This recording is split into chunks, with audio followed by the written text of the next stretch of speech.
Olá pessoal, Rafael do Cartel Dev, o seu helper de programação. Hoje na aula de número 6 do curso de programação em Java, onde vamos abordar o assunto sobre programação orientada a objeto, tá? Hoje a gente entra num assunto muito utilizado, muito importante no setor de programação, tá? Então peço a todos que prestem muita atenção e se tiver dúvida deixa aí nos comentários que à medida do possível a gente vai estar respondendo aí, tá bom? Tá? Então o conteúdo da aula hoje a gente vai falar um pouquinho sobre classes, objetos, né, encapsulamento, herança e polimorfismo, tá? Então iniciando por classes, tá? É, a definição, tá? O que é uma classe? A classe em Java é um método ou um plano para criar objetos. Ela define atributos, variáveis de instâncias e métodos que os objetos desse tipo terão. Em termos mais simples, uma classe é como um molde, a partir do qual os objetos são criados. Por exemplo, se tivermos uma classe chamada carro, ela pode ter atributos como marca, modelo, ano e os métodos como ligar e desligar, tá? Então, assim, classes ela é representação, né? Sem estar instanciada ainda, é um arquivo, uma classe Java, né? E ela vai ter características, tá? Que são os atributos, né? Então, os atributos são aqueles dados que vão falar um pouco sobre o objeto em si, né? E os métodos relacionados às ações que aquele método pode tomar, tá bom? Então aqui a gente tem o modelo UML, tá? Então carros, né? Então a gente tem na primeira parte do modelo UML, a gente tem marca, modelo e ano, né? E na parte de baixo vem os métodos, né? Que são as ações, né? Ligar e desligar, tá? Já do lado direito a gente tem uma exemplificação de o que seria a implementação desse código, dessa classe em Java, tá? Então a gente tem inicialmente aqui, ó, a importação, né, do nosso pacote, onde está localizado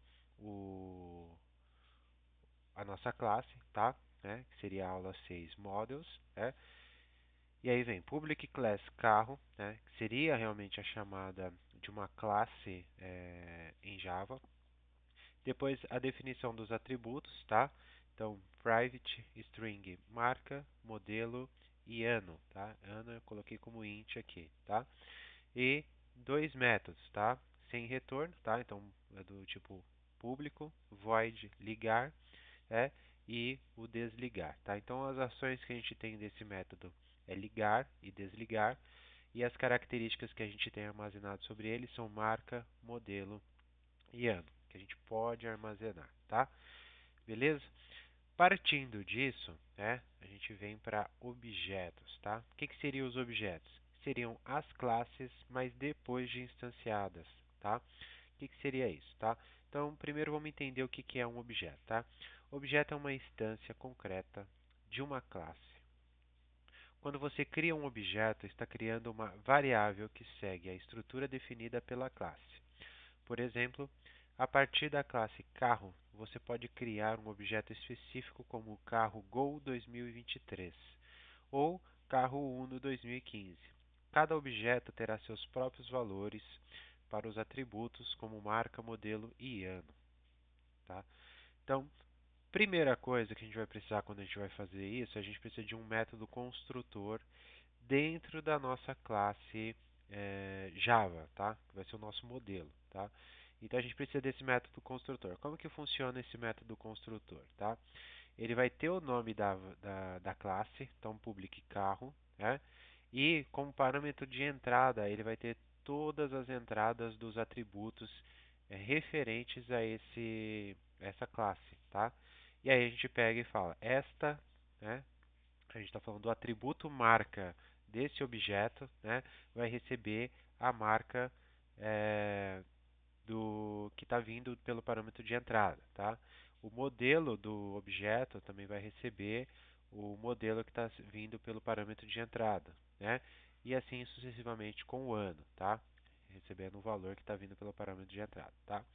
O método construtor é o método que instancia o objeto e utiliza parâmetros de entrada do método para seus atributos, tá? Então ele vai pegar os dados dos parâmetros de entrada e vai atribuir nos atributos, tá?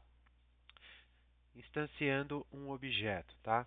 Então primeiro a gente tem aqui, ó, a nossa classe principal, né, onde a gente vai rodar o nosso código, né? Veja que eu criei uma variável do tipo carro e dei o nome para ela de carro. Observe que o tipo carro ele está com C maiúsculo, tá? E a variável em si ela está com C minúsculo, tá? Então, Java, como a gente já falou anteriormente, ela tem o sensitive case, tá? Então, eu posso trabalhar com o mesmo nome desde que de variáveis, né? Eu posso trabalhar com o mesmo nome de variáveis desde que as letras estejam capitulares diferentes, tá? No caso aqui, tem umas regrinhas de boas práticas. Quando a gente vai falar de objetos, classes, né? A gente sempre utiliza a primeira letra capitular, tá? Então, carro na letra maiúscula. Agora, quando a gente vai falar de variável, aí a gente usa letra minúscula, tá? E ela vai ser igual a uma nova instância de carro, tá? O que seria isso daqui, tá? Eu estou criando um objeto, né, do tipo carro e estou atribuindo ele a um carro que eu vou setar os valores aqui dentro, tá? De onde vem esses valores? Aqui, tá? Do construtor, tá? Então, eu tenho aqui, ó, marca, modelo e ano, tá? E aqui na instanciação, que eu vou instanciar meu objeto, eu tenho aqui também, ó, marca, modelo e ano, tá? Essa anotação aqui, tá, é referente a um complemento que eu tenho no VS Code, tá? Que ele te dá um auxílio, né, na hora de você codificar. Então ele te traz algumas informações, tá? Mas poderia estar sem essa parte de marco, modelo e ano aqui. Ele tem que seguir a mesma ordem que está aqui no construtor, tá? E fique atento também ao tipo, né? Se você está falando que você tem que ter uma entrada do tipo string, você não pode enviar um int, um double, uma boolean ou qualquer outro tipo de dado. Você tem que enviar o dado referente ao que foi indicado no método, tá bom? E depois aqui a gente faz a impressão dos dados, tá? Então, na hora que eu pego o carro, get marca, eu vou pegar o valor da marca, né? Aqui o modelo e aqui o ano, beleza? Seguindo, a gente tem os getters e setters, tá? Os getters e setters são métodos existentes dentro da classe para que você possa atribuir um valor de algum atributo ou verificar o valor já armazenado, tá? Então, para definir os valores, a gente utiliza setters, tá? E para verificar os valores armazenados, os getters, tá? Como que fica isso, tá? Aqui a gente tem um public string. String é o tipo de retorno que ele vai dar, né? Então a gente vai retornar um valor de uma variável do tipo string, né? E get marca, tá? O que ele vai fazer? Ele vai pegar o atributo que está inserido dentro do atributo do método, da classe, do objeto marca, né? Vai pegar esse atributo marca e vai devolver para o usuário, tá? Então eu posso ter, por exemplo, uma variável marca na minha classe principal, né? E só querer imprimir ela. Então eu chamo o get marca e eu vou ter a marca retornada lá para minha classe principal, tá? Já na segunda eu não tenho retorno porque eu só estou inserindo um valor, tá? Que seria o setter, né? Então eu tenho um public void, que eu não vou ter retorno nenhum, e vou setar o valor. E aí eu tenho um parâmetro de entrada. Qual é o valor que eu vou definir para ela, tá? Então eu vou entrar com uma string, né, marca, e eu vou falar que o atributo desse objeto chamado marca vai receber o valor da marca do parâmetro de entrada. Beleza? Então é assim que funcionam os getters e os setters, tá? Mas por que a gente utiliza os getters e os setters? É importante a gente entender o conceito final e assim, o porquê que a gente utiliza o getter e a gente não seta o valor diretamente, tá? Aí a gente entra num segundo assunto, que seria a parte de encapsulamento, tá? O encapsulamento é o princípio essencial da programação orientada a objetos, que envolve agrupar dados, atributos, e métodos que operam nesses dados em uma única unidade, conhecida como classe. Esse princípio permite controlar o acesso aos atributos e métodos da classe utilizando três tipos principais de visibilidade: público, protegido e privado. O acesso público, o public. Né? Os atributos e métodos públicos são acessíveis a qualquer lugar, dentro ou fora da classe. Isso significa que eles podem ser utilizados por qualquer parte do programa. Tá? Então, qualquer classe, qualquer arquivo dentro do projeto, ele pode acessar ou esse atributo ou esse método. Tá?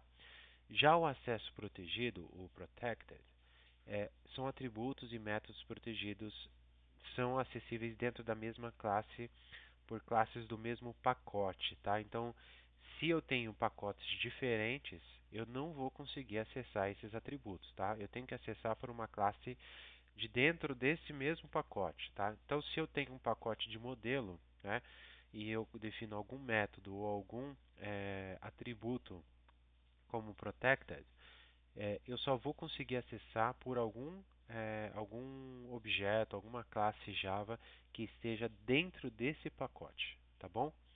E o acesso privado, que é o private, né, são atributos e métodos privados, são acessíveis apenas dentro da própria classe, tá?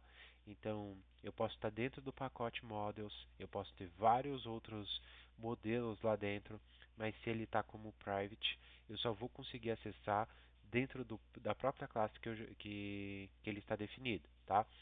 Nesse caso aqui, a gente é obrigado a utilizar um getter e um setter, tá? Mas isso aqui ajuda muito na questão de segurança do projeto, tá?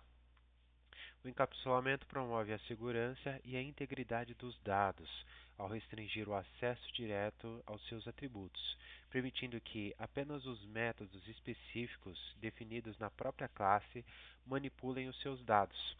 Esse controle ajuda a prevenir modificações inapropriadas no objeto, garantindo que eles se comportem conforme o esperado ao longo da execução do programa.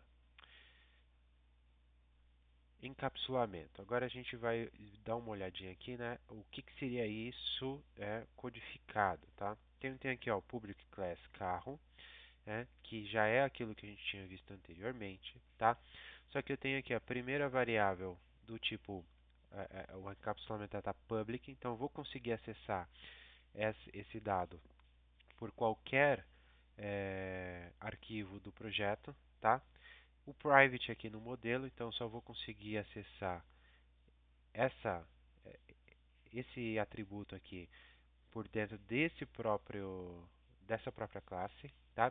E o protected, que seria o ano, eu posso acessar esse dado aqui por qualquer classe dentro do mesmo pacote, tá? E aí aqui também eu tenho private, protect e public nos métodos, tá? Então eu posso utilizar em qualquer um deles, tá? Qual que é o padrão, tá? Para atributos a gente vai sempre utilizar o private, tá? E para os métodos aí vai realmente depender daquilo que a classe vai fazer dentro do seu projeto, tá? Então pode ser que tenha coisas que você vai precisar que ele só faça realmente dentro da classe, tem coisas que você vai precisar que ele realmente só faça dentro do pacote, ou ele pode fazer realmente dentro do projeto, tá? Então vai depender realmente de como está implementado o seu projeto, beleza? Próximo assunto, herança, tá? Então, herança é um dos pilares da orientação a objeto que permite que uma classe herde atributos e métodos de outra classe. A classe que herda é chamada de subclasse ou classe derivada, e a classe do qual ela herda é chamada de superclasse ou classe base. A herança permite reutilizar código, promove a hierarquia entre as classes e facilita a criação de novas classes baseadas em classes já existentes, tá? É, em herança, tá? A gente tem aqui ó, o padrão animal, a classe animal e a classe cachorro, tá? como que funciona, tá? Eu tenho a classe animal, que ela é pura, então eu tenho aqui uma private string chamada nome, tá? Então eu tenho o nome do animal aqui, né? E eu tenho um método construtor, né? E tenho aqui um método emitir som, que ele vai retornar animal emite som, tá? Beleza? Já do lado direito, na classe cachorro, tá vendo que eu uso um extend animal, tá? Esse extend seria a mesma coisa que dizer o seguinte: cachorro é um animal, tá? Então, na forma de entendimento, a gente pode interpretar desta maneira, tá? E aí eu tenho um private string raça, né? Tenho aqui um public cachorro, que seria o construtor, tá? E aí o construtor, observe que eu tenho como parâmetro de entrada o nome e também tenho a raça. A raça é um atributo do cachorro, mas o nome não. O nome é um atributo de animal, né? Porque ele está se estendendo aqui, ele também o cachorro ele é um animal. Então, ele vai vir para cá, para a nossa classe do lado, e ele vai ter esse parâmetro nome por herança, tá? E para eu atribuir esse valor, né, eu tenho que chamar essa funçãozinha super e colocar o parâmetro de entrada. Aí eu vou pegar o atributo nome do animal e vou setar pelo pelo construtor do cachorro, tá? E aí eu tenho também uma função correr, né? Que ele vai imprimir na tela ali o cachorro corre, tá? Então, na hora que eu chamar, né, que eu fazer a construção da classe cachorro, não preciso instanciar a classe animal, tá? Quando eu instanciar a classe cachorro e eu chamar emitir som, tá vendo que aqui no cachorro eu não tenho a classe emitir som, né? Mas eu consigo chamar ela porque ele é uma extend de animal, então eu consigo chamar esse emitir som, né? E chamo correr, ele vai imprimir na tela animal emite som e cachorro corre, tá? Beleza, vamos ver o segundo parâmetro, segunda característica de herança, tá? Na segunda característica, observe que aqui, né, do lado direito, na minha classe cachorro, agora eu tenho um método emitir som, tá? Mas como a gente viu no exemplo anterior, né, eu já tenho, por conta de herança, o método emitir som, né? Então, eu tenho que fazer essa anotação aqui, ó, de @override, né? E ele vai como se fosse sobrescrever, né, o método emitir som da sua classe principal, tá? E aí, ao invés dele imprimir o animal emite som, ele vai imprimir cachorro emite som, tá? Então, tem essas duas diferenças. Eu sou obrigado a chamar esse override, tá? Para quando eu realmente quero subscrever um método já existente na minha, eh, na minha classe principal, tá? Então, basicamente é isso, tá? Vamos para o próximo assunto, que seria polimorfismo. Tá? Polimorfismo significa muitas formas, né? E refere-se à capacidade de um objeto ser tratado como se fosse um tipo diferente do seu tipo real. Existem dois tipos principais de polimorfismo, tá, em Java. O polimorfismo de sobrecarga, ou overload, né, é um método com o mesmo nome, mas com diferentes parâmetros. E classes e polimorfismo de sobrescrita, né, que seria o override. Métodos com o mesmo nome e parâmetros em classes diferentes na hierarquia de herança. O polimorfismo permite escrever códigos mais flexíveis e genéricos, baseado em comportamentos comuns compartilhados por diferentes classes, tá? Então, o overload, tá? Que seria o polimorfismo de sobrecarga. Observe que aqui eu tenho dois métodos com o mesmo nome, com tipos de retorno diferentes. Então, o primeiro método eu tenho o tipo de retorno int e o segundo eu tenho o tipo de retorno double. Tá? E aqui eu tenho os parâmetros de entrada, eu tenho aqui int ou eu tenho double. Tá? Se eu defino simplesmente como int e eu insiro um valor double na hora da chamada do método, ele daria erro, né? Então o overload ele pode ser utilizado para poder a gente evitar esse tipo de falha, né? Então a gente pode definir outros métodos com o mesmo nome, com diferentes tipos de retornos e parâmetros de entrada. Aqui eu estou utilizando só dois parâmetros de entrada, mas eu poderia colocar é, um método para 2, um método para 3, um método para 4 dados de entrada e assim sucessivamente. E ele conseguiria fazer a mesma coisa. Tá? Na hora que eu for chamar esse método, né, é, eu posso colocar tanto o valor int quanto o valor double na hora de fazer essa manipulação. Tá bom? Então, é, refere-se à capacidade de um mesmo método ter diferentes implementações com base nos parâmetros que recebe. Isso ocorre em tempo de compilação, tá?